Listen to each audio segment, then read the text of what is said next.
gente, tudo bom? Estou de volta e no vídeo de hoje eu vou estar mostrando pra vocês o meu planejamento das próximas 8 semanas, tá?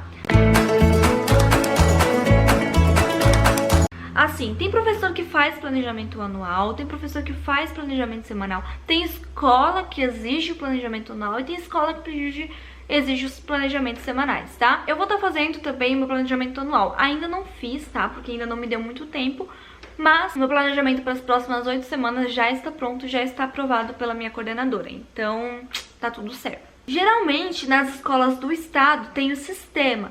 Então, lá você vai ter que colocar o seu planejamento toda semana. Todo dia que você tiver aula com aquela turma, você vai ter que deixar lá o que você passou para eles. E a escola geralmente pede um planejamento anual do que você vai passar durante o ano para eles. Vou ver se eu consigo deixar um exemplo aqui embaixo de como que é um planejamento anual para vocês. Tem planejamento de sexto ao nono ano, se eu não me engano, tá? Então, vou estar passando para vocês. O planejamento inicial vai ser do primeiro ao quinto ano, dividindo o primeiro, segundo e terceiro ao quinto, tá? Com duração de 8 semanas, né? Com o tema linhas e formas e acrescentando pro terceiro ao quinto ano texturas e imaginação. Então, assim, é muito importante trabalhar isso com eles pra lá aí, né? A coordenação motora e tudo mais. Junto disso daqui eu trabalho com a régua e com a tesoura também, tá? Então, assim, é bem interessante. A minha coordenadora pede pra gente estar fazendo a avaliação diagnóstica processual de resultados, tá? Vou mostrar aqui pra vocês como é que ela montou, né, e mandou pra gente estar preenchendo. Aqui é conteúdos e aqui objetivos específicos. Tudo isso você vai encontrar na BNCC, tá, gente? E na base curricular da escola que você estiver trabalhando. Então, logo que você entra, você já pede o BNCC e a base curricular da escola que eles têm que te dar, eles têm que te passar para você poder fazer o seu planejamento em cima disso, certo? É importante também olhar dos livros, por exemplo, do primeiro ano, do segundo ano. Caso seja no seu primeiro ano, né, é muito importante você olhar os livros, né, ter ideias aí do que dá pra eles, tá? Bem interessante pra você ter uma orientação, né, do que dá pra eles. Eu vou mostrar pra vocês aqui meu planejamento do primeiro aninho e do segundo aninho e depois do terceiro e quinto ano. Então, a avaliação diagnóstica eu vou passar pra eles a obra Cifras e Constelações Apaixonadas por uma Mulher, de Miró, de 1941, para eles fazerem uma leitura de imagem e aí a gente discutir sobre a obra e ver o que eles viram ali sobre as linhas e formas que tem na obra. Um artista também muito bom é o Kandinsky, para estar passando as obras dele para eles, tá? Avaliação processual. Um ditado de linhas, desenho contínuo com as mesmas, olhar pela janela, observar as formas, deitar no chão e observar o mundo. Ou seja, eu tenho uma tabela que é bem legal da professora Sol. Ela tem um canal aqui, eu vou deixar o link aqui embaixo do vídeo onde ela passa essa tabela com linhas, tá, gente? É bem interessante, eu passei para os meus alunos, já tô trabalhando com eles esse planejamento, né? Já faz 2 semanas que começou as aulas, então já iniciei esse planejamento. E é muito legal para ver dar essa avaliação para eles, para você ver o que eles já sabem sobre esse conteúdo. Se eles sabem o que é uma diagonal, o que é uma vertical, o que é uma horizontal, o que é uma curva, uma ondulada, e por aí vai. E a partir daí, você pode fazer as atividades que você tem em mente. Então, assim, é bem interessante. Continuando, eu gosto muito de colocar o mundo no meu planejamento. Então, é interessante você disponibilizar para eles olharem pela janela, simplesmente olhar pela janela para ver o que eles veem de linhas, formas, né? Deitar na grama e olhar pro céu, que também é bem legal, tá? E eles adoram, principalmente o primeiro e segundo aninho. Avaliação de resultados, desenho com várias formas e linhas se ligando, atividade criativa com o próprio nome, criação de personagem. Aí eu faço 3 etapas para cada tema, né? Essa foi a primeira etapa. A segunda etapa a avaliação diagnóstica vai ser apresentar aos alunos a arte rupestre, ou seja, dá sim para trabalhar a arte rupestre com linhas e formas, né? Porque foi o início de tudo, né? Então é bem interessante. Mostrar para eles imagens e vídeos.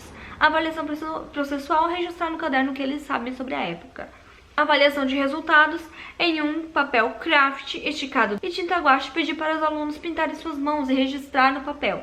Desenhar animais que existiam na pré-história, realizar assim uma pintura, um mural rupestre. Ou seja, eles vão tirar tênis, vão botar o pé na tinta, vão passar a mão, vou usar tinta em pó, também é bem legal, né, mostrar ali pra eles como que funciona. Esse é o meu planejamento, tá, gente? Caso você tenha alguma ideia, deixa aqui embaixo também. E daí a última etapa desse planejamento vai ser, né, como avaliação diagnóstica, trabalhar as linhas e formas fora do papel no tridimensional, apresentar aos alunos esculturas e instalações relacionadas ao assunto, realizar uma breve pesquisa com os mesmos, ou seja, se já observaram uma obra tridimensional, se existe alguma na cidade onde eles moram, né, ou na região, certo? E daí, como avaliação processual, uma instalação em grupo, em linhas barbantes, podendo ser maquete ou em um espaço determinado. Ou seja, eles vão pegar as linhas barbantes, vão fazer ou no supor ali, né, a maquetezinha deles, ou vão fazer realmente para o pessoal passar entre eles. Então aqui a última avaliação, né, desse tema de linhas e formas vai ser realizar com eles uma produção de uma escultura tridimensional, se utilizando de formas, linhas com materiais variados, tá? Essa eu fiz na faculdade e é bem legal, e eu vou fazer com eles também, tá? Então assim, esse foi meu planejamento pro primeiro e pro segundo aninho, né? Inicialmente, tá, gente? Esse vai ser pra 8 semanas, né? Para as próximas 8 semanas. Aí, para o terceiro ao quinto ano, eu vou estar passando linhas e formas, mas vou acrescentar texturas e imaginação. Vou relembrar com eles as formas e linhas, realizar o ditado ali das linhas com eles. Logo em seguida, eu vou apresentar aos alunos o artista contemporâneo Thelmo Piper, que cria ilustrações e pinturas digitais a partir de desenhos imaginários digitais. Ou seja, vou passar para eles as obras desse artista, porque todo mundo sabe que a criança tem uma imaginação muito fértil, assim, bem legal, e elas criam coisas bem fora da casinha, né? Então eu quero trabalhar isso com o terceiro ao quinto ano. Como atividade processual, eu vou passar uma atividade a partir da obra do artista e pedir para que os alunos realizem 3 etapas do mesmo objeto, que eu vou disponibilizar, né? Que vai ser a memória, a imaginação e a observação, tá? Primeiro, eu vou descrever o objeto e eu vou pedir para eles fazerem a partir da imaginação deles. Depois eu vou dizer o que é o objeto, eles vão fazer de memória e depois vou deixar o objeto lá para eles fazerem de observação, tá? Isso é bem legal. E a avaliação de resultados, composição de 3 etapas citadas acima, ou seja, juntar aí, né, em uma composição. Essa foi a primeira etapa. A segunda etapa, como avaliação diagnóstica, vai ser apresentar aos alunos a obra A Cuca, de 1924, da artista Tarsila do Amaral, contar a história da obra e perguntar se concordam com a visão do artista, né? Porque ela fez a partir da imaginação dela a Cuca. Então, pedir para que desenhem um personagem do folclore do jeito que lembram e comparar caso haja o mesmo personagem. Se 2 crianças desenharam Curupira, vamos comparar ali para ver se tá mais ou menos parecido com a imaginação deles. E a avaliação processual dessa segunda etapa vai ser apresentar a obra Vaca com Sombrinha, de 1946, do artista Marc Chagall, e sem falar o nome da obra, perguntar o que vem de estranho na obra. Ou seja, vou trabalhar ali a leitura de imagem dele, realizar perguntas sobre o mesmo, instigar a curiosidade e, como atividade, pedir para os mesmos produzir um desenho onde eles vão unir um animal com um objeto, igual ali a obra, né, do artista.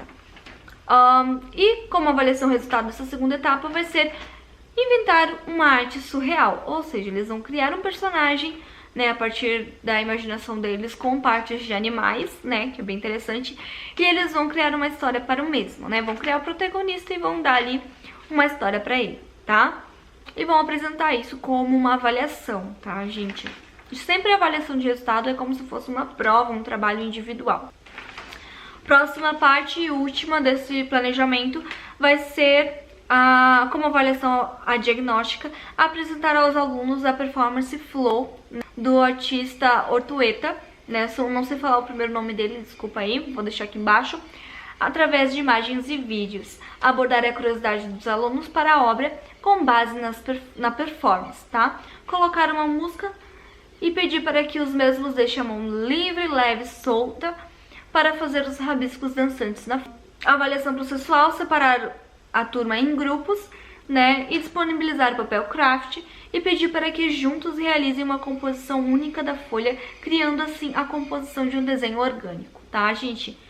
E daí, como avaliação de resultados, né, apresentaram aos alunos a instalação Derrapante, né, de 2004, da artista Regina Silva, e instigar a curiosidade deles, né, e a leitura de imagem. Pedir para que os mesmos descrevam e em uma folha, né, que eu vou disponibilizar, pedir para que eles criem a sua obra com tintas, giz e com texturas, ou seja, pode ser um carrinho, pode ser bolinha de gude e por aí vai. Eles vão utilizar texturas que eles quiserem, tá? Gente, esse foi o planejamento do 3º ao 5º ano, tá? E daí nas aulas eu faço meio que um roteiro da aula, né?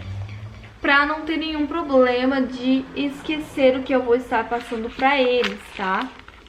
Eu faço todo o roteiro da aula que eu faço com eles, né? Porque eu acho um pouco feio aquele professor que chega na sala de aula e pergunta: ah, o que a gente fez na última aula? Na minha opinião, isso não é certo, tá? Eu acho que o professor tem que ter a responsabilidade de saber o que ele deu na última aula pro aluno, sem estar perguntando o que foi. Às vezes faz de brincadeira, beleza, de brincadeira. Mas, se você realmente não sabe o que você deu pro seu aluno na última aula, por favor, né, gente? Vamos começar a acordar aí, né? E fazer seu planejamento, porque você não pode simplesmente chegar na sala de aula e perguntar pra eles o que foi dado e a partir daí você fazer a tua aula. Você tem que ter um pouco de responsabilidade também.